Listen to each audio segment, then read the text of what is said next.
The fog that came off San Francisco Bay in the early mornings of November had a way of making the city feel like it was still deciding what it wanted to be, undetermined and provisional in the blue-gray light, before the sun burned through and fixed everything back into its familiar arrangements. And Frank Sinatra stood at the window of his room at the Fairmont Hotel on Nob Hill on the morning of November 19, 1962, with a cup of coffee that had gone cold while he stood there, watching the fog move through the streets below with the slow authority of something that owned the city at this hour and was in no particular hurry to relinquish it. And he had been awake since 5 because he had received a telephone call at 5 that had woken him from what had been, until the telephone rang, unusually sound sleep. And the call had been from a woman named Grace Heller, who was the wife of a pianist named Bernard Heller, who Frank Sinatra had worked with intermittently over a period of 12 years, and whose playing Frank Sinatra considered among the most intelligent he had encountered in a career that had exposed him to a significant number of intelligent pianists. And Grace had called at 5 in the morning because Bernard had suffered a stroke the previous evening and was in the hospital and was alive, but in a condition that the doctors were describing with the careful and qualified language that doctors used when they wanted to communicate serious concern without making promises about outcomes.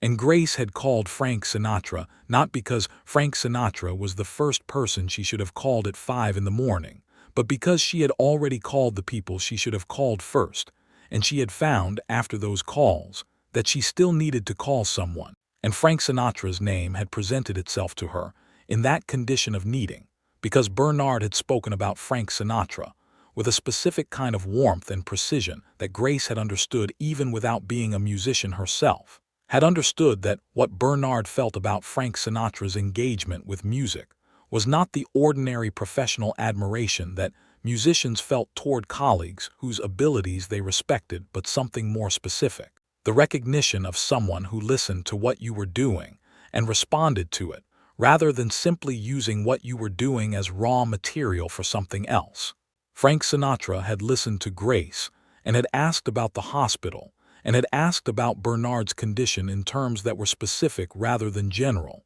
had asked about the type of stroke and the location of the bleed and what the doctors had said about the timeline for understanding the extent of the damage. And Grace had answered each question with the information she had and had noted, without explicitly saying so, that she was grateful to be asked specific questions, because the specific questions allowed her to be useful by answering them, rather than simply receiving concern which she could not do anything with. And when the call ended, Frank Sinatra had stood at the window with his coffee and watched the fog and thought about Bernard Heller. Bernard Heller was 53 years old and had been playing piano professionally since he was 17, and had developed over those 36 years a specific approach to accompanying singers that was built on listening rather than on displaying, had developed the particular skill of making himself audible without making himself central, of providing a musical environment in which a singer could inhabit a song completely without feeling that the accompaniment was competing for the same emotional territory. And this skill was rarer than it sounded, because most pianists who were capable of playing at Bernard's technical level were also possessed of the ego that such technical capability tended to produce, the sense that their playing was the point rather than a contribution to a larger point. And Bernard had somehow developed exceptional technical ability without the accompanying ego, had remained genuinely and consistently interested in the service of the music rather than in the advancement of himself through the music. And this quality had made him invaluable to Frank Sinatra in a way that was difficult to articulate but easy to hear in the recordings they had made together, recordings in which the piano never intruded on the vocal, but was always precisely present in the way that a thoughtful person is present in a room, not silent but never louder than the situation requires. The stroke had affected the left side of Bernard's body, which the doctors had told Grace in the careful qualified language of early assessment meant that the damage appeared to be in the right hemisphere of his brain, and the implications of this for Bernard's playing, which was the thing Frank Sinatra thought about as the fog thinned outside his window and the city below began to reassemble itself into its daytime form, were not something the doctors had yet discussed with Grace, because the priority in the immediate hours after a stroke was survival and stability, and not the long-term question of whether a pianist's left hand would recover sufficient function for professional performance.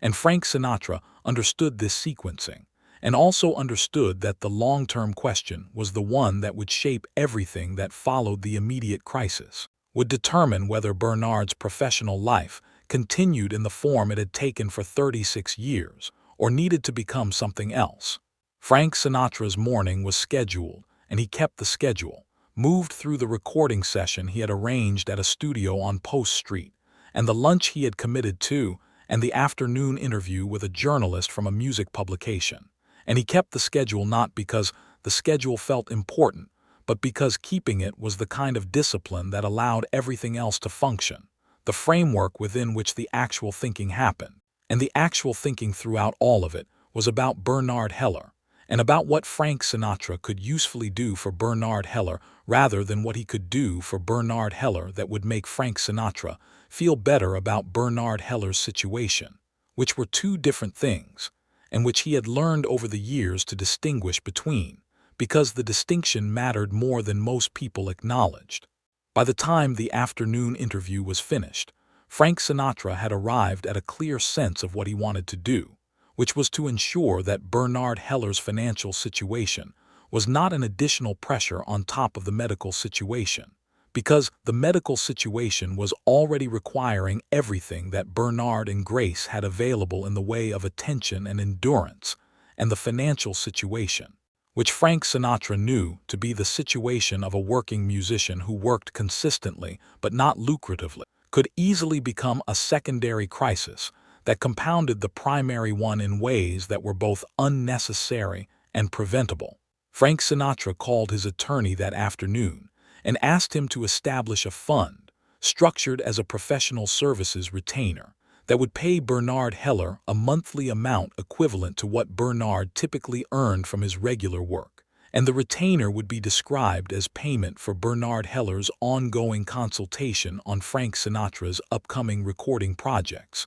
which was a description that had enough professional legitimacy to function as such even though the primary purpose of the retainer was financial stability during a period of medical uncertainty. And Frank Sinatra's attorney, who had been doing this kind of thing for Frank Sinatra long enough to understand what was actually being arranged and why, said he would have the documents prepared by the following morning. The documents were prepared, and the retainer was established, and Grace Heller received a call from Frank Sinatra's attorney, explaining that Frank Sinatra wanted to retain Bernard's services as a musical consultant for his upcoming recording work, and that the monthly payments would begin immediately and continue through the period of Bernard's recovery, and for as long as Frank Sinatra had recording projects requiring consultation, which in practice meant for as long as the situation required it, because Frank Sinatra always had recording projects, and always required the kind of thoughtful engagement that Bernard Heller provided whether or not Bernard was physically present to provide it.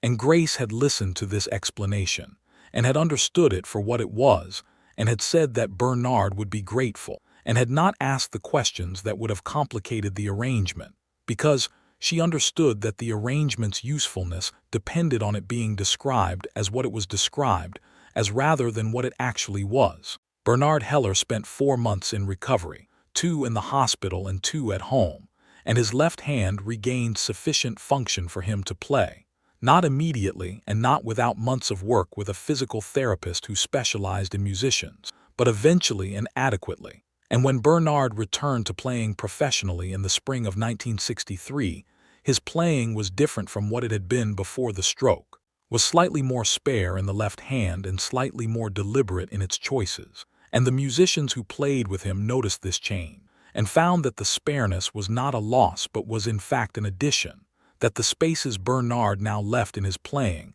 had a quality of intention that his playing before the stroke had not always possessed, that the stroke had in some way made audible a quality of restraint that had always been part of Bernard's musical philosophy, but that his technical facility had sometimes obscured. Frank Sinatra heard Bernard play for the first time after the stroke recovery at a session in Los Angeles in April of 1963, and sat in the control booth listening to the playback with the specific attention he gave to things that mattered, and said afterward to no one in particular that Bernard was playing better than before, which was not what anyone had expected him to say, and which took a moment to land correctly on the people in the room. And then Frank Sinatra said that the spaces were the better part, that what Bernard left out now had more presence than what most pianists put in,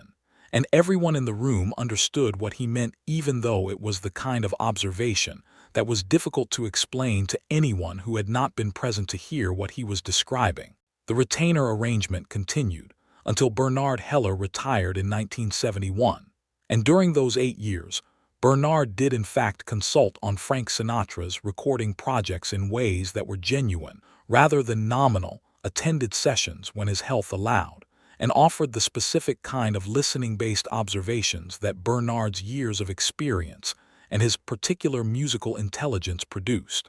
And the recordings Frank Sinatra made during this period benefited from Bernard's involvement in ways that were real even when they were invisible in the final product. And the financial arrangement that had begun as support during a medical crisis had evolved into something that served both of them professionally, which was the best outcome Frank Sinatra had hoped for when he called his attorney from the Fairmont Hotel on the afternoon of November 19, 1962, with the fog finally burned away outside, and the city of San Francisco restored to its daytime certainty below him. Bernard Heller died in 1978 at the age of 69, and Grace sent Frank Sinatra a note afterward that said only that Bernard had considered their professional relationship one of the finest of his career, and that the 8 years of the retainer arrangement had allowed Bernard to work on his recovery without the additional weight of financial worry, and that Grace had always known what the arrangement was actually about even though she had never said so,